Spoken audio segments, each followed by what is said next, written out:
BJP विधायक प्रसाद लाड ने उद्धव ठाकरे पर कसा तंज, कहा चुनाव जीतने के लिए घर से बाहर निकलना जरूरी। मालेगांव ब्लास्ट, एक और गवाह पलट चुके हैं अब तक कुल 24 गवाह। सरकार और विरोधी पार्टी के बीच विधानसभा के बाहर भिड़ंत, अजित पवार के हस्तक्षेप के बाद मामला हुआ शांत। मुंबई में टैक्सी ऑटो ड्राइवर करेंगे अनिश्चितकालीन हड़ताल, राज्य सरकार को 15 सितंबर तक का अल्टीमेटम।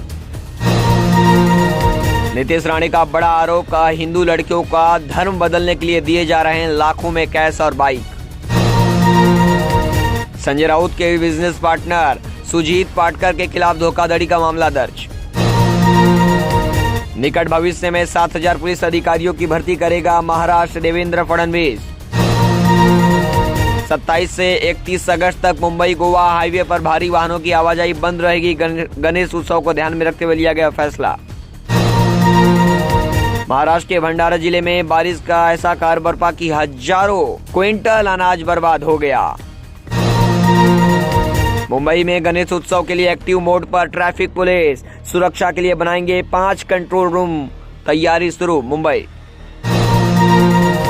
सामान्य लोकल के समय एसी लोकल शुरू किए जाने से बदलापुर के रेल यात्रियों में बड़ी नाराजगी। मुंबई में पत्नी के चरित्र पर था शक, चलती ट्रेन से फेंका। रेलवे पुलिस ने महज 12 घंटे में दबोचा भिवंडी से वसई की घटना। महाराष्ट्र में बीएमसी वार्डों की संख्या बढ़ाने के पूर्ववर्ती फैसले को पलटने के लिए विधेयक पारित। महाराष्ट्र में कोरोना में ऑनलाइन पढ़ाई कर पास होने वाले छात्रों के लिए 1.5 महीने का ब्रिज कोर्स। भाजपा आम आदमी पार्टी के 35 विधायकों को 20-20 करोड़ रुपए ऑफर कर रही है सौरभ भारद्वाज। भ्रष्टाचार के आरोपों पर बीएमसी के कामकाज का स्पेशल ऑडिट करेगा कैग, देवेंद्र फडणवीस बोले जांच में ना हो मजाक। दाऊद ने भतीजी की शादी के लिए मुंबई में बनवाया था स्पेशल सूट। सलीम फ्रूट ने एनआईए की पूछताछ में किए कई खुलासे। गणेश उत्सव के दौरान लोगों को किसी तरह की परेशानी ना हो और कहीं भी जाम की स्थिति पैदा ना हो, इसके लिए ट्रैफिक पुलिस ने इंतजाम करने शुरू कर दिए हैं, जिसके तहत महत्वपूर्ण विसर्जन स्थलों जैसे गिरगांव चौपाटी, शिवाजी पार्क, समुद्र तट, जुहू चौपाटी, मालवानी और गणेश घाट पवई में 5 ट्रैफिक पुलिस कंट्रोल रूम बनाए जाएंगे। ये कंट्रोल रूम 31 अगस्त से शुरू हो जाएंगे। वहीं सुरक्षा के इंतजाम को लेकर ट्रैफिक पुलिस ने कहा कि गणेश विसर्जन के दूसरे, 5वें और 10वें दिन दोपहर 12 बजे से शाम 6 बजे तक करीब 74 सड़कें वाहनों के आवागमन के लिए बंद रहेगी, जबकि 54 सड़कों को 1 वे के लिए रूप में चिन्हित किया जाएगा। इसके साथ ही 57 सड़कें माल के लिए बंद रहेंगी। यात्रियों को सफर में कोई दिक्कत ना हो, इसके लिए ट्रैफिक पुलिस गणेश जुलूस और विसर्जन के दौरान निगरानी रखने के लिए कई स्थानों पर वॉच टावर लगा रही है और जुलूस की भीड़ को अन्य लोगों से अलग करने के लिए महत्वपूर्ण सड़कों पर बैरिकेडिंग की व्यवस्था की गई है।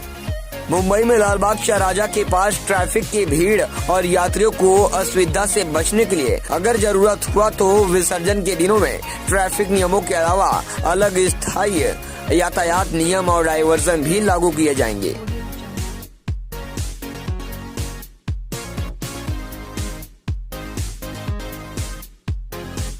महाराष्ट्र विधानसभा और विधान परिषद में मानसून सत्र शुरू है। बुधवार को विधानसभा में मुंबई महानगर पालिका के कार्यभार को लेकर खूब चर्चा हुई। बीएमसी के कामों में घोटालों का आरोप बीजेपी की ओर से किया गया। इस पर उप मुख्यमंत्री देवेंद्र फडणवीस ने कहा कि मुंबई महानगर पालिका का काम का सीएजी द्वारा स्पेशल ऑडिट करवाया जाएगा। शिंदे सरकार की ओर से की गई ये घोषणा शिवसेना के लिए टेंशन बढ़ाने वाली है। विधानसभा में बुधवार को बीएमसी के कामकाज और भ्रष्टाचार का मुद्दा जोर शोर से उठाया गया। फडणवीस ने इसी मुद्दे पर बोलते हुए घोषणा की। विधानसभा में बीजेपी सदस्यों ने बीएमसी द्वारा करोड़ों का कोविड घोटाला, सड़क निर्माण को लेकर भ्रष्टाचार, आश्रय योजना के भ्रष्टाचार, वर्चुअल क्लासरूम के कॉन्ट्रैक्ट को लेकर हुए भ्रष्टाचार की गंभीर आरोप लगाए। इसके बाद उप मुख्यमंत्री देवेंद्र फडणवीस ने इन घोटालों की जांच की घोषणा की। पिछले 25 सालों से बीएमसी में शिवसेना की सत्ता है, इसलिए आगामी मुंबई महानगर पालिका के चुनाव के ठीक पहले इन भ्रष्टाचारों की जांच की घोषणा से शिवसेना का टेंशन बढ़ना स्वाभाविक है।